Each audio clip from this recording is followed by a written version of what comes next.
là, je sais, c'est l'argent. L'argent nous empêche d'avancer dans la vie de l'argent. Plus d'argent, plus d'argent. Tu sais,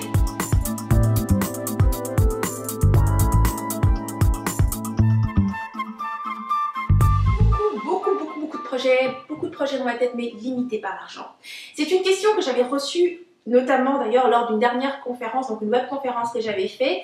Et une des rebelles créatives me disait justement, mais qu'est-ce qu'on fait quand on a une situation comme ça qui est totalement extérieure à nous, comme justement un manque d'argent qui nous empêche en fait d'aller au bout de notre projet.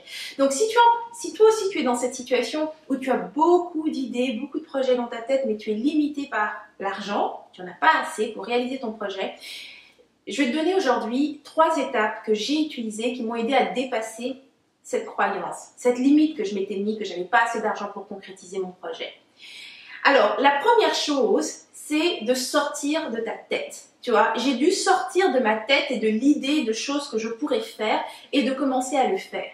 Tu vois, Rebelle Créative, quand j'ai commencé, ce n'était pas une grosse entreprise ou quoi que ce soit, c'était simplement moi qui bloguais. Même le mot Rebelle Créative n'existait pas. J'ai pris un blog gratuit sur wordpress.com et j'ai commencé à écrire. Je savais que si je voulais que mon projet se clarifie, il fallait que je développe certains talents, certaines qualités. Et la seule façon de le faire, c'était tout simplement de commencer quelque chose.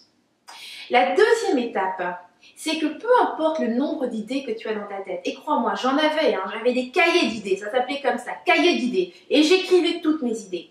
Eh bien, la seule façon d'avancer, c'est d'en choisir une seule. Tu en choisis juste une, et tu t'engages à aller jusqu'au bout de cette idée. C'est la seule façon de clarifier ton idée et d'avancer. Ça ne veut pas dire que ton idée ne se transformera pas en chemin, qu'elle ne va pas avoir une autre tournure ou bien qu'elle ne va pas donner autre chose. Mais ce qui est le plus important, c'est simplement que tu t'engages à avancer par rapport à cette idée. Donc tu en choisis juste une et tu avances.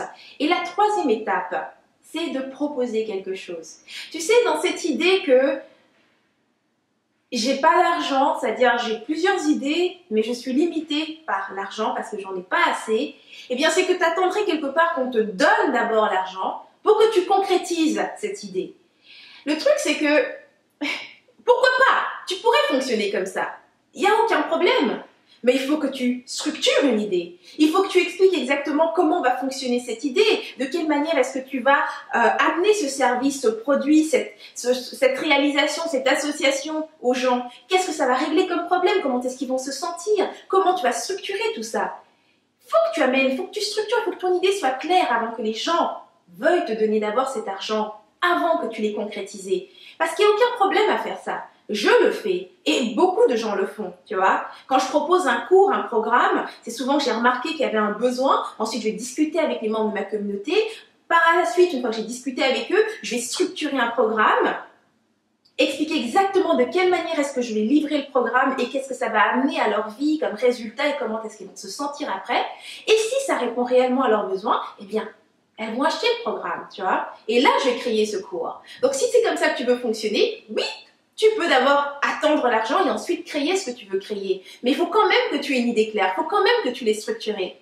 Pour te donner un autre exemple d'une entreprise très connue qui fonctionne comme ça aussi, c'est Ikea. Ikea ne te vend pas de meubles, Ikea te vend en fait l'idée d'un meuble, il te vend l'idée d'une table. Tu vas le voir dans leur magnifique showroom, bien présenté, bien monté.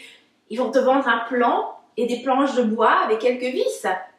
Ils te vendent l'idée de la table, mais c'est à toi de faire cette table et de la monter, tu vois.